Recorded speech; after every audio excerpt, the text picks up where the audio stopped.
This is Rich Kleinfeld. And this is Stan Busby with The Making of a Nation, a VOA special English program about the history of the United States.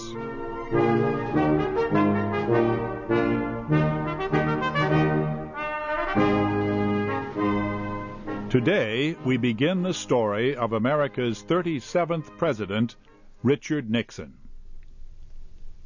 Richard Nixon was sworn in as president in January 1969. It was a difficult time in the United States. American forces, allied with the Army of South Vietnam, were continuing to fight against the communist forces of North Vietnam. Thousands of soldiers and civilians were dying. Yet the Americans and South Vietnamese were making little progress. Critics of the war said they were making no progress at all. At home, there were demonstrations against the war. There were demonstrations against racial injustice. Friends and families were in dispute as they took opposing positions on these issues. Fighting the war also meant there was less government money to spend on social problems. Former President Lyndon Johnson had proposed new legislation to help poor people and minorities. In some cases, Congress approved less money than he had requested. In other cases, lawmakers did not approve any money at all. Richard Nixon seemed well prepared to deal with the difficulties of being president. He was known for his ability to fight, to lose, and to keep trying. Nixon was born in California. His family was poor. When he was about 10 years old, he harvested vegetables to help earn money for his family. He earned the money he needed to go to college. Then he decided to study law. He was among the top students in his class. During World War II, he served in the United States Navy in the Pacific Battle Area. When he came home, he campaigned for and won a seat in the Congress. As a member of the House of Representatives, Nixon became known throughout the nation for his part in the Alger Hiss case. Alger Hiss was a former official in the State Department. He had been accused of helping provide secret information to the Soviet Union. He denied the accusation. Nixon demanded a congressional investigation of the case. Other members of the House thought it should be dropped. Nixon succeeded and led the investigation. Later, Hiss was tried and found guilty of lying to a grand jury. He was sentenced to prison. Some Americans disliked Richard Nixon for the way he treated people during the investigation. They felt that some of his attacks were unjust. Fear of communism was very strong at that time. They thought he was using the situation to improve his political future. The future did, in fact, bring him success. In 1950, he ran for the Senate. He competed against Helen Gahagan Douglas. He accused her of not recognizing the threat of communism in America. Nixon won the election. In 1952, the Republican Party chose him as its candidate for vice president. Dwight Eisenhower was the candidate for president. Eisenhower and Nixon won a huge victory over the candidates of the Democratic Party. They won again in 1956. During his 8 years as vice president, Nixon visited 60 countries. He faced violent protesters during a visit to South America in 1958. He was praised for acting bravely under dangerous conditions. A year later, he visited the Soviet Union. He and Soviet Premier Nikita Khrushchev had a famous debate about world peace. Nixon became very angry. At one point he said to Khrushchev, "You do not know everything." In 1960, Nixon accepted the Republican Party's nomination for president. He had many years of political experience and had gained recognition as vice president. Many people thought he would win the national election easily, but he lost to the young John Kennedy. It was the closest presidential election in American history since 1884. After losing to Kennedy, Nixon moved back to California. He worked as a lawyer.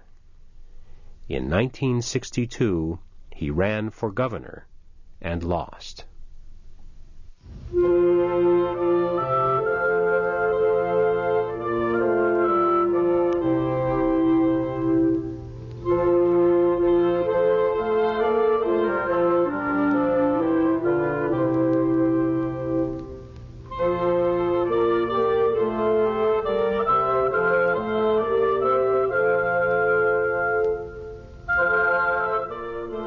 It seemed that Nixon's political life was over. He moved again, this time to New York City. He worked as a lawyer, but he made it clear that he would like to return to public life someday. Many Republicans began to see Richard Nixon as the statesman they wanted in the White House. By then, President Johnson had decided not to run for re-election. His Democratic Party was divided. The Republicans believed they had a good chance to win the election of 1968. Nixon campaigned hard against the Democratic candidate Hubert Humphrey. Humphrey was vice president under President Johnson. Throughout the campaign, he had to defend the policies of the Johnson administration. The policies on Vietnam had become very unpopular. Some Americans felt the war should be expanded. Many others demanded an immediate withdrawal. Both Humphrey and Nixon promised to work for peace in Vietnam. On Election Day, voters chose Nixon. He won by a small number of popular votes, but he won many more electoral votes than Humphrey. On the day after his victory, he spoke to a gathering of supporters. I saw many signs in this campaign. Some of them were not friendly. Some were very friendly. But the one that touched me the most was a teenager held up a sign, "Bring us together." And that will be the great objective of this administration at the outset, to bring the American people together. Once in office, President Nixon proposed legislation to deal with problems at home. He called his proposals the New Federalism. One proposal was for revenue sharing. Under this plan, the federal government would share tax money with state and local governments. For 3 years, Congress blocked its passage. In 1972, the revenue sharing plan was finally approved. Lawmakers also approved legislation for some of President Nixon's other ideas. One changed the way American men were called into military service. The new law said young men would now be called to serve by chance, with a lottery. This was a big change.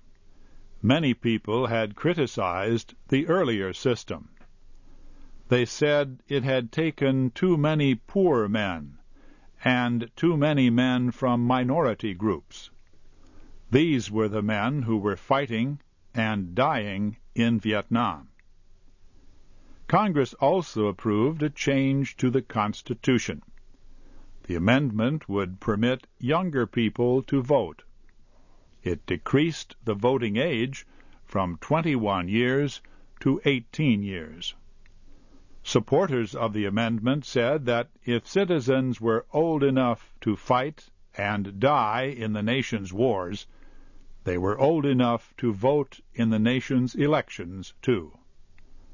The amendment became law when 3/4 of the states approved it in 1971. One of President Nixon's most important proposals was to build a system to defend against enemy missiles.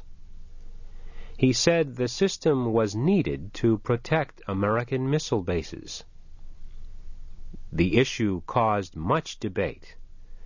Critics said it would add to the arms race with the Soviet Union. Congress approved the plan in August 1969. Nixon's first appointments to the nation's highest court also caused much debate. He named 2 conservative judges from the southern United States to serve on the Supreme Court. Congress rejected the nomination of the first one, Clement Haynsworth. Lawmakers said his court decisions had been unfair to black Americans. Congress also rejected the nomination of the second one, G. Harold Carswell. Lawmakers said he was not prepared for the job.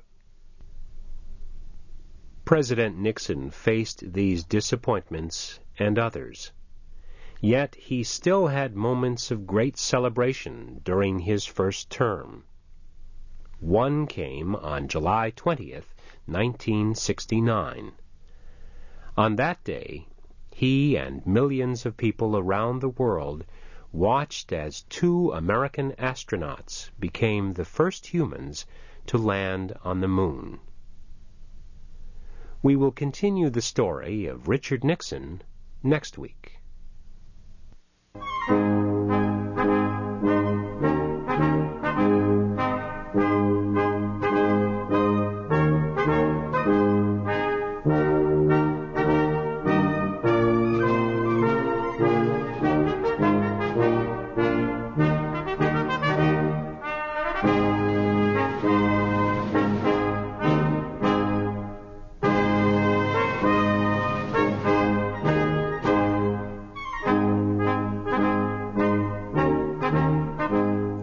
This program of The Making of a Nation was written by Jerry Watson and produced by Paul Thompson.